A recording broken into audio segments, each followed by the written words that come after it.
दर्शकों, अगर आप मुरैना में रहते हैं और आपका थाना सिटी कोतवाली लगता है तो अगर आपका कोई मोबाइल छीन ले तो आप कृपया पुलिस के पास ना जाएं।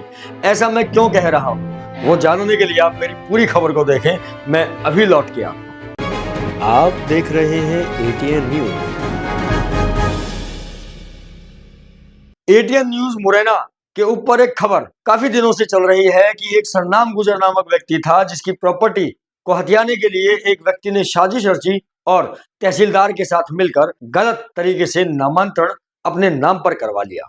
हालांकि इस सारे मामले में हमारी टीम की पत्रकार अनुराधा गुप्ता के ऊपर सरकारी काम में बाधा पहुंचाने का मामला भी दर्ज हुआ, पर कहीं ना कहीं अब ये मामला तूल पकड़ता जा रहा है, क्योंकि इसी मामले के चलते एक पुलिस वाला भी रिश्वत लेने के जुर्म में सस्पेंड हुआ। लोकायुक्त के द्वारा कार्यवाही की गई। अब इस मामले में जब एक मोबाइल फोन जो कि सरनाम गुजर पीड़ित के भतीजे का तहसीलदार के द्वारा छीन लिया गया, यह कहकर कि हम इस मोबाइल को अपनी जांच में शामिल करेंगे, उस व्यक्ति ने उस मोबाइल को ना तो जांच में ही शामिल किया और ना ही सरनाम गुजर के भतीजे को वो मोबाइल लौटाया।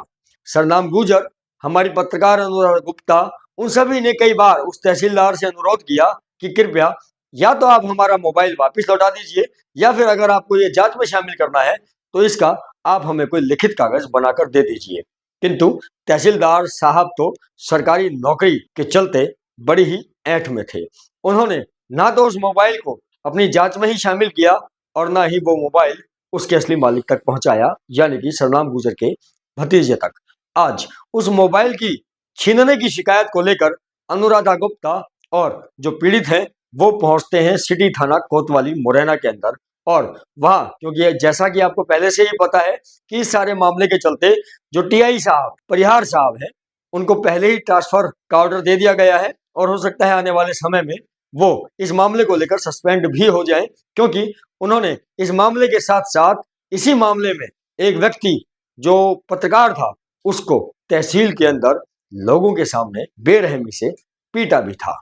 अब क्योंकि टीआई साहब जो है यहाँ से ट्रांसफर हो चुके हैं, तो उनकी जगह जो ड्यूटी इंचार्ज हैं 2 स्टार एसआई श्रीमान गंभीर सिंह भदौरिया, आज उनके पास पीड़ित अपने मोबाइल की छीनने की शिकायत लेकर जाता है। साथ में अनुराधा गुप्ता पत्रकार भी जाती हैं। तो ड्यूटी इंचार्ज साहब यानी कि गंभीर सिंह भदौरिया जी कहते हैं कि आप ये शिकायत अपनी हमें ना देकर आप इस शिकायत को दें तहसीलदार साहब को। देखिए पूरा वीडियो। 340 और 24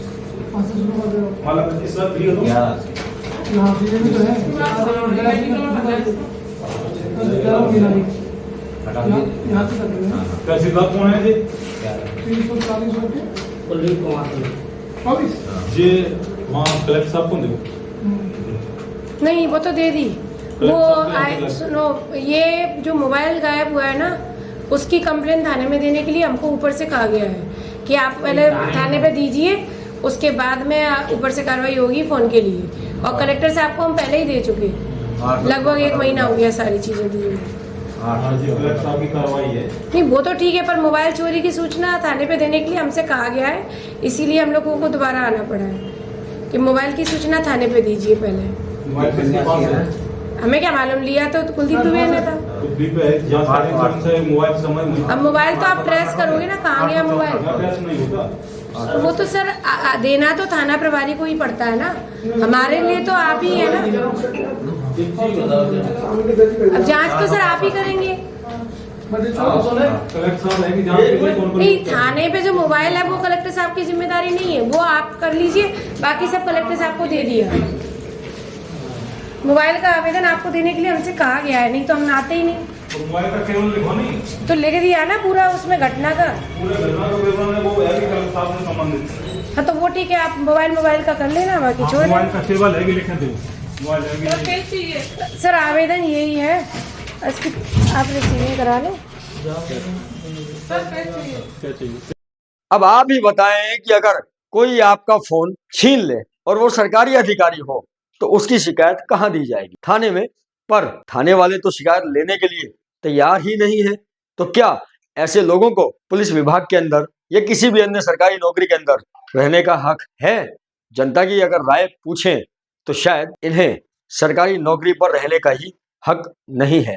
एटीएन न्यूज की टीम एसपी साहब से ये दरखास्त करती है अपनी इस वीडियो के माध्यम से कि जो इस वक्त सिटी कोतवाली मुरैना के ड्यूटी इंचार्ज गंभीर सिंह भदौरिया जी हैं, उन्हें तत्काल रूप से लॉ डायरेक्शन फॉलो ना करने के चलते सस्पेंड किया जाए, उनके ऊपर विभागीय कार्रवाई की जाए और कोशिश हो अन्य अधिकारियों को भी ये समझाया जाए कि अगर कोई भी फरियादी अपनी फरियाद लेकर आता है तो जो पुलिस का काम है पुलिस पहले उसे करे, बजाय फरियादियों को अनाप शनाप अपना बकवास का ज्ञान देने। दर्शकों दोबारा मिलूंगा अन्य किसी खास अपडेट के साथ।